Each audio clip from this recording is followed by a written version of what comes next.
Praise the Lord. सभी को जय मसीह। मैं सुनीता चौथानी आप सभी का आज के यूट्यूब वीडियो में स्वागत करती हूँ। Good morning to everybody.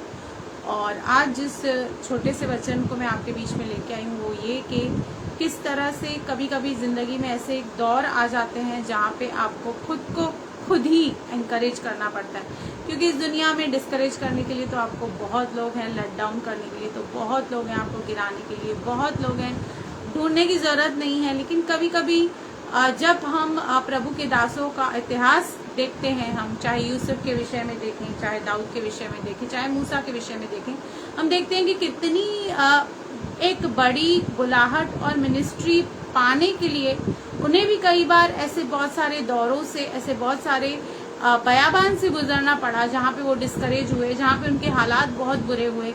हम अगर जो दाऊद के विषय में देखें तो उसे भी बहुत राजा बनने से पहले बहुत सारी कठिनाइयों का सामना करना पड़ा। यूसुफ को मिस्र का प्रधानमंत्री बनने से पहले बहुत सारी डिस्करेजमेंट और बहुत सारी दिक्कतों का सामना करना पड़ा। एक जब आपकी बुलाहट एक बड़ी होती है, जब आपकी मिनिस्ट्री आने वाले समय में बड़ी होती है, तो उसके साथ साथ जो डिस्करेजमेंट और चुनौतियां भी होती हैं, चैलेंजेस भी होते हैं, वो भी उतने ही बड़े होते हैं। लेकिन इन समयों में हम कैसे अपने आप को खुद ही उत्साहित करें? हम क्यों लोगों पर निर्भर रहें? हम क्यों लोगों की कमेंट्स पर, क्यों लोगों की अप्रिसिएशन पर निर्भर रहें? कई बार जिंदगी में जब ऐसे दौर आ जाएं कि आपको खुद को खुद अपनी पीठ थपथपाने की जरूरत पड़े तो पीछे नहीं मुड़ना चाहिए।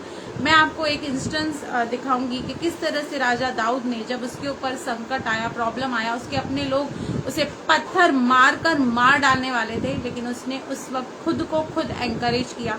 भाई पौलुस कहता है कि मैं खुद को खुद एनकरेज करता हूँ, मैं खुद को खुद उत्साहित करता हूँ, क्योंकि उसे भी इस दुनिया में रहते हुए बहुत सारी निराशा का, बहुत सारी समस्याओं का सामना करना पड़ा। तो हम यहाँ पे दाऊद राजा के विषय में एक छोटा इंस्टेंस देखेंगे कि हम देखते हैं कि पहला शमूएल 30 अध्याय में जब वो कहीं पे युद्ध लड़ने गया तो अचानक अमोलिकियों ने अटैक किया और वहां के सारे लोगों को, छोटे से लेकर बड़ा तक, बंदी बना दिया।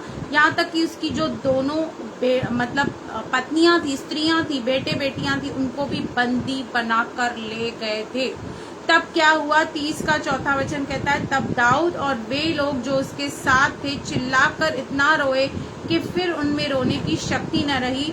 दाऊद की दोनों स्त्रियां भी चली गई। 6 वचन, और दाऊद बड़े संकट में पड़ा। कहिए, दाऊद बड़े संकट में पड़ा। और हम भी कई बार बड़े संकट में पड़ते, छोटे नहीं, बड़े संकट में, जब चारों ओर से हमें कोई सोल्यूशन दिखता ही नहीं है, क्योंकि लोग अपने बेटे बेटियों के कारण बहुत शोकित होकर उस पर पत्थरवाह करने की चर्चा कर रहे थे। पत्थरवाह करके दाऊद को खत्म करने की चर्चा उनके बीच हो रही थी। परंतु दाऊद ने अपने परमेश्वर यहोवा को सिमरन करके हियाव बांधा। हियाव बांधा एक दूसरे ट्रांसलेशन में लिखा है, ही एनकरेज्ड हिमसेल्फ। अपने परमेश्वर को याद करके ही एनकरेज हिमसेल्फ। कई बार लोग हैं आपको ट्रोल करते हैं, बहुत सारा गलत बातें आपके बारे में फैलाते हैं, आपकी इमेज को वो खराब करना चाहते हैं, आपकी सेवकाई को वो खराब करना चाहते हैं। बहुत सारे ऐसे लोग हमें मिलते हैं जो हमें समझते नहीं है, हमें मिसअंडरस्टैंड करते हैं।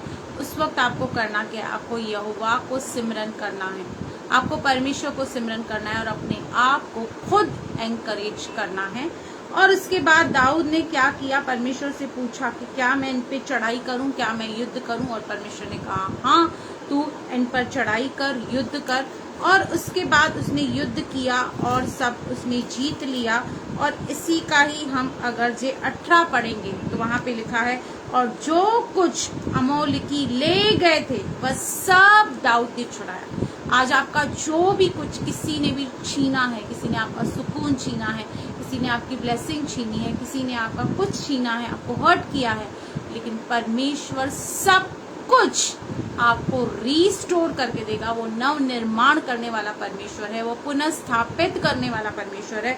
यहाँ पे लिखा है, जो कुछ अमोलिकी ले गए थे वह सब दाऊद ने छुड़ाया। और दाऊद ने अपने दोनों स्त्रियों को भी छुड़ा लिया। जो भी कुछ खोया था, एक बात की कि परमेश्वर को सिमरन किया और खुद को एनकरेज किया। अगर वो भी लोगों की बातें सुनता, लोगों के ताने सुनता और बैठ जाता, डिस्करेज हो जाता कि चलो मुझे मिनिस्ट्री करनी नहीं है, मेरे को परमेश्वर के पीछे चलना ही नहीं है, तो वो कभी भी अपनी खोई हुई चीजें वापस नहीं पा सकता था। लेकिन उसने हिया बांधा, परमेश्वर को सिमरन किया, अपने आप को एनकरेज किया, एक बार फिर से खड़ा किया और जो कुछ खोया था उसने वापस लौटा दिया, वापस मिला उससे। याद रखिए, जो कुछ आपने खोया है परमेश्वर आपको रीस्टोर करके दे सकता है। इसलिए निराश मत होइए, डिस्करेज मत होइए, लोगों की बातों को मत सुनिए। वो आपको क्या कहते हैं, क्या डिफाइन करते हैं, आपको किस तरह से जज करते हैं, आपके बारे में क्या गंदगी फैलाते हैं, डोंट वरी। जो भी आपने खोया है, आपकी पिछली और अगली वर्षा दोनों ही परमेश्वर आपको लौटा के देने वाला परमेश्वर है। प्रभु आपको बहुत बहुत आशीष करे। God bless you. Amen, amen.